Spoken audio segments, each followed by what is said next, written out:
Good afternoon, everyone. We're here with the VSuccess. I'm Mario Michas from Lion Society and the Key Society. Maya. Hi, my name is Maia Fukuyama. I'm in my second year, fourth semester in the psychology program. We're here with Professor Stubbs from the History Department. Professor Stubbs, would you like to present yourself? Yes, my name is John Stubbs. I'm a teacher at Vanier College. I've been employed as a full-time teacher at Vanier College since the fall 2006 semester. I'm with the Department of Social and Cultural Sciences in the history discipline. I primarily teach history classes at Vanier. I also teach methodology classes. What have been your most memorable experiences while teaching at Vanier College? Mainly interacting with students in the classroom, sometimes meeting in the office, particularly with the IP students. And by memorable, that cuts different ways. I tell people that a lot of students, they simply come and they sit quietly and they do the work and they leave. And I usually don't remember much about them. I generally remember the students who did very well in the class, the students who engaged me in the class, and also the students who gave me a hard time. So there are some things that were memorable because they were really funny, or because somebody was doing really well and I was encouraged because they were responding well to what I was teaching them.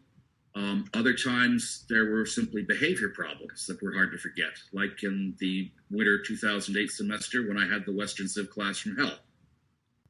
I'd been teaching for about 9 years at that point. I had never once kicked a student out of the classroom. With that particular class, I kicked students out of the room, I think about 17 different times. The behavior in that class was just toxic. So I remember that very distinctly. But balancing that, I remember students who did very well, who seemed very encouraged by what I was teaching them, and I find that inspiring. Yeah, definitely. Being able to enlighten certain students, I suppose, it balances out the negative experiences that one has while teaching. Yes. And I have noticed as the years have gone on, maybe I'm getting more polished at what I do, or maybe it's a generational change, but I'm seeing far, far fewer problems in the classroom in terms of student behavior than my first few years at Vanier. So that's always a positive thing. Now you teach history, you also teach IP and RM. But do you have any hobbies or interests outside of school? Yes, I'm an avid baseball fan. I follow baseball very, very closely. In fact, I've got MLB Network on the TV right now as we're talking with the mute on. I've collected comic books since I was 11 years old. I have a very large collection of original comic art. I also spend a couple of months every summer at the family cottage in Ontario. I also used to do a lot of drawing, but as I've gotten older, my hands aren't that steady anymore. So, Mario, you may have noticed the comments I might have put on your work, the handwriting looks kind of shaky. So I can't really draw anymore, which I'm sad about. I used to love doing that. And where would you say that your passion for history stems from? That's a good question. I've just always felt a natural inclination towards it. Going back to when I was a student, particularly in high school, when I first started, actually, I think grade 8, because I'm from Ontario, grade 8 was still in elementary school. When I went through high school in Ontario, it was grades 9 through 13. I know it's very different here in Quebec. Your high school, I think, 7 through 11, and then you have CEGEP. But yeah, I had a couple of outstanding team teachers in grade 8, and they really made history come alive for me, and a whole lot of my classmates in various exercises that we did. And then I just had a comfort level with it, a liking for it, unlike something that I was taking as a student that I had no talent for whatsoever, like math, which was the bane of my existence growing up. And I like stories, and I love storytelling. And that is a part of studying history. Not the whole thing, but a part of it.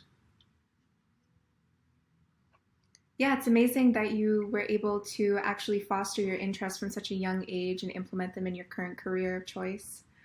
history is one of the most beautiful disciplines. It's very rich, and as they say, history tends to repeat itself, so also very relevant. Thank you. Getting back to the question, I think I have a memory now of an even younger age. I've taught Second World War several times at Vanier, and I've been fascinated by the Second World War since I was a little kid. I remember one time coming back from a long car trip. All my grandparents lived in Ottawa, and we lived in Toronto, so we frequently went to Ottawa to visit them. And my parents were kids during the Second World War, and they were talking about it in the car, and it just sounded fascinating, and I just got into it. I think I was in grade 3 at the time, and I started reading books on the Second World War and studying it closely. I think that's where it really began for me with history. Also, my grandfather on my mother's side fought in both World Wars. He was in the British infantry. He was from England. The British infantry in France in the trenches in the First World War. And then in the Second World War, he was a senior officer in the Canadian Naval Reserve. All right. So I see that you've had a passion for history since a young age. Now, there's a lot of people that do different things with a history degree. You decided to go into teaching. Could you talk about why you decided to become a professor? Yes. I just kind of took off in it. I mean, it started out just as a part-time gig. I was actually pretty bad when I first started as a teaching assistant at McGill, although I was very good one-on-one with the students. But when it came to handling a classroom setting, I had difficulty. And then I just sort of jumped into the deep end and got a part-time gig teaching U.S. history at Plattsburgh State in the fall of '97. So that was when I first started teaching my own classes. And I really enjoyed it and worked very hard to get better at it. And it became, my full-time job. They put me on full-time in 2001 at Plattsburgh, and then I joined Vanier full-time in 2006. And you of all people must know very well that there are a lot of different periods of history that are extremely interesting. Could you elaborate on what specific periods of history interest you and why they do? Yes, well, there's a whole lot of them. In particular, my specialty since 2010, which is teaching Russian history. And I find with the Russians, I'm the same way as I was with the Americans. I find the whole thing fascinating. Except for one aspect. And this one aspect is not something that isn't fascinating, it's just I have a bit more difficulty teaching it. And that is when I get into recent history. That is history that I have adult memories of, which color my perception, unlike when I teach something I didn't live through. And I can be much more detached and objective about it.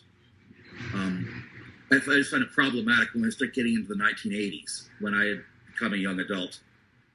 And having to sort of separate trying to teach history the way I usually do from my actual memory of these things that happened. In terms of areas, as I said, pretty much all of Russian history, all of U.S. history. Mario knows full well that I find the ancient world fascinating. I spend probably too much time on it when I'm doing Western Civ, in part because I don't like the Middle Ages. And so I tend to procrastinate in the ancient world saying, I got to get to those Middle Ages, and it's just so filthy. So yeah, there's that. I've studied in the past both Chinese and Japanese history. I find both of those fascinating. So yeah, pretty wide range. One other part of history that I find very problematic is what I call 80s history. The kind of history that was being written when I was an undergraduate in university. And a lot of historians then, they fell into this mindset of wanting to be sociologists. And they emphasize social history. I have nothing against social history. Mario, I included that in the Western Civ course when you took it. But it's the way they approached it from the perspective of a sociologist, where everything was full of charts and graphs and numbers and all sorts of meaningless jargon that I can't decipher. I got a book out of the Vanier library about 10 years ago that I'd seen in our reference list I thought would be fascinating, called Bread and Salt, A History of Food in Russia. I start to read that, and after 2 pages, my head starts to hurt. And I go, oh, and I open up the front of the book to the copyright, and I look at the copyright, and I go, 80s history. And I closed the book and took it back to the library right away. because that stuff is just so painfully hard to read. It makes my head hurt. I prefer a good narrative. That being said, one of the most meaningful reading experiences of my life was from perhaps a writer who was the greatest master of narrative ever, and that was Leo Tolstoy. I'm talking about War and Peace, which it was a considerable read. My copy, I think, is 1,380 pages. But Tolstoy was just such a master of narrative and character and realism. You feel like you're in a fly in the room and these people are alive and actually unfolding before you. And that sort of stuff really fires up my imagination. Yes, well, it's lovely to see that you have such a diverse interest in different periods of history. And also, I agree with you, having someone who can actually put you in the room in those periods of time must be absolutely amazing to read something like that. Yes, or a professor who can do that. I mean, I've had a few teachers or professors in the past who made you feel like you were actually there. I remember my grade 13 U.S. history teacher. That's what got me fired up U.S. history. I went on to major in it as an undergrad at McGill. I had perhaps the most brilliant professor I've ever encountered, Professor Robert Vogel at McGill University. And I took Second World War with him as an undergrad. And as a grad student, I took War and Society in Europe, which became the foundational base for how I teach Western Civ at Vanier. And Professor Vogel, he just knew so much. His breadth of his knowledge was overwhelming. And he could make you feel like you were actually there. I remember especially the lecture he presented to us in the Second World War and the Holocaust, because fortunately he and his family had managed to avoid that. They were Jews from Austria, and they managed to get out before the Anschluss in 1938. And they got to England and then eventually came to Canada. And as a student at McGill, it was said that Professor Vogel would work part-time as a cab driver. And he was always regaling his passengers with tales of history. And he would do the same for us in the classroom. And as I said, just the breadth of his knowledge was just astonishing. It seemed like he knew everything that everybody in Europe ever thought or said or did, from Thucydides until Hitler's suicide. And I remember him telling us once, more than once, quite vividly, history ends in 1945. Everything after that is just journalism. He also told us at one point, he asked us, who did Charles V fear the most? I didn't know much about Spanish history. We're all just sitting there looking at each other. He gets very annoyed with us. And in exasperation, he goes, the Turk. This is the Turk. Never forget the Turk. And I never forgot the Turk after that. And as Mario, you may remember, I put a particular emphasis on the growth of the Ottoman Empire, and especially the fall of Constantinople, when I'm teaching lecture Civ. You did. So thank you for talking about Professor Robert Vogel. I think that a lot of people understand that having a professor that's very passionate is a good way to learn.